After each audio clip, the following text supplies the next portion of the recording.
말을 많이 하지 말며 격렬하게 성내지 마라. 말 많은 것이 미덕으로 환영받는 경우는 거의 없다.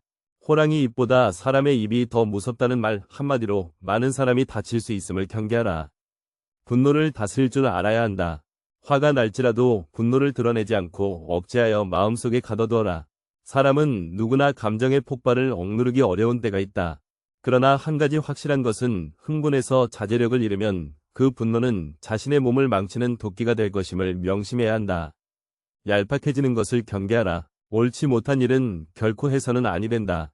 천하에는 두 가지 큰 기준이 있는데 하나는 옳고 그름의 기준이요. 다른 하나는 이롭고 해로움의 기준이다. 옳은 것을 지켜서 이익을 얻는 것이 가장 높은 등급이요. 그 다음은 옳은 것을 지켜서 해를 받는 것이며 그 다음으로는 나쁜 것을 쫓아 이익을 얻는 것이며 가장 나쁜 등급은 나쁜 것을 쫓아서 해를 보는 것이다. 스스로 지위를 구하지 마라. 인간의 두드러진 본성 중 하나는 우월감에 대한 열망이다. 남보다 더 나은 위치에 있기를 소망하는 것은 인간의 본능이기에 누구나 위에 서고 싶어하며 나아가 어떻게든 높은 자리에 올라보려고 온갖 수단과 방법을 다하기도 한다. 그러나 스스로 나서서 벼슬을 구해서는 안 된다. 위에 선다는 것은 그만큼 책임이 막중하기 때문이고 자기 만족이나 명예, 출세를 위해 자리를 구하게 되면 좋은 결과가 나오지 않는다. 윗사람은 자신의 욕망의 충족이 아니라 아랫사람의 필요를 충족시켜 주어야 하는 사람이다. 이런 희생과 봉사에 정신없이 벼슬을 구했다면 결코 자랑스럽게 생각하지 마라. 청렴은 목민관 본연의 자세다. 청렴은 목민관 본연의 자세이며 모든 선한 일의 근원이며 모든 덕의 근본이다. 사람은 누구나 정도의 차이는 있을지언정 탐욕을 가지고 있다. 중요한 것은 탐욕적인 본성을 자꾸 씻어내고자 억제하는 노력이다. 이를 위해서는 사회 전체가 부정부패를 몰아내고자 하는 강한 의지가 있어야 한다. 목민관이 청렴하지 못하면 끝내 모두가 비참한 종말을 맞게 된다. 절약하되 널리 베풀어라. 남에게 베푸는 것만큼 보람있는 일도 없다. 절약하기만 할 뿐 널리 베풀지 않으면 가까운 사람도 멀어지게 된다. 베풀기 위해서는 먼저 절약해야 한다. 비단옷으로 치장하고 값비싼 말에 호사스러운 안장을 얹고 윗사람에게 아첨하고 권세자에게 뇌물을 바치는 비용이 하루에도 수만 냥이 넘으니 친척이나 어려운 사람을 위해 베풀 여유가 어디에 있겠는가. 그러므로 절약해서 쓰는 것이야말로 즐겁게 베푸는 것의 근본이다. 베풀고 싶어도 가진 것이 아예 없어서 베풀지 못하는 사람도 있다. 그런 사람에 비하면 가진 것이 많다는 것은 복된 일이다. 남에게 베푸는 사람들의 공통점은 재산을 소중하게 알고 낭비하지 않지만 거기에 얽매이지는 않는다는 점이다. 그들은 돈을 위해 일하지 않고 돈이 자신의 삶을 위해 일하게 하는 사람이다.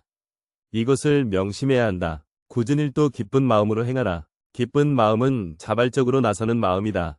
자발성은 중요한 덕목이다. 자원하는 마음으로 행할 때 일을 기쁘게 할 수 있고 그래야 일의 능률도 크게 나타난다. 일이 재미있느냐 없느냐는 일 자체의 성격보다는 일에 임하는 태도에 달려있는 경우가 많다. 힘들고 어려운 일도 기쁜 마음으로 자원해서 솔선수범하여 행하게 되지만 억지로 하게 되면 소극적으로 시간이나 때우는 식이 될 때가 많기 때문에 일의 효과가 크게 나타나지 않는다. 대중을 통솔하는 길은 위엄과 신용뿐이다. 대중을 통솔하기 위해 필요한 것은 위엄과 신용이다. 청렴한 모습을 보일 때 위엄이 생기며 청렴은 바로 공명정대함이다. 공명정대함은 마음에 치우침이 없는 것이다. 치우치지 않고 막힌 것이 없을 때 비로소 위엄을 확보할 수 있다. 또한 신용이 있어야 한다. 신용은 신뢰다. 지시와 명령만으로 사람을 다스리는 것에는 분명히 한계가 있다. 자신이 남으로부터 신용을 얻어야 하며 그 자신 또한 다른 사람을 신뢰할 수 있어야 한다. 사람을 통솔하는 능력은 다른 사람을 움직이게 만드는 능력을 말한다. 끊임없이 독서하라. 오직 독서 이 한 가지 일이 위로는 옛 성현을 조차 함께 할 수 있게 하고 아래로는 백성을 깊이 깨우칠 수 있게 하며 신명에 통달하게 하고 임금의 정사를 도울 수 있게 할 뿐 아니라 인간으로 하여금 짐승과 벌레의 부류를 벗어나 저 광대한 우주를 지탱하게 만드니 독서야말로 우리들의 본분이라 하겠다. 또한 쉬지 말고 기록하라. 기억은 흐려지고 생각은 사라진다. 머리를 믿지 말고 손을 믿어라. 실제적인 배움을 중시하라. 배움이란 단순히 글만 배우는 것에 국한되지 않고 실용적인 것을 익히는 것, 시대 상황에서 필요한 것들을 배우는 것이다. 변화된 시대상에 적응하고 변화를 이끌어가는 것이 바로 올바른 배움이 아니겠는가. 누구나 변화가 중요하다고 생각하지만 인간적 본능은 변화에 저항하는 경향이 강하다. 익숙한 것에 편안함을 느끼기 때문이다.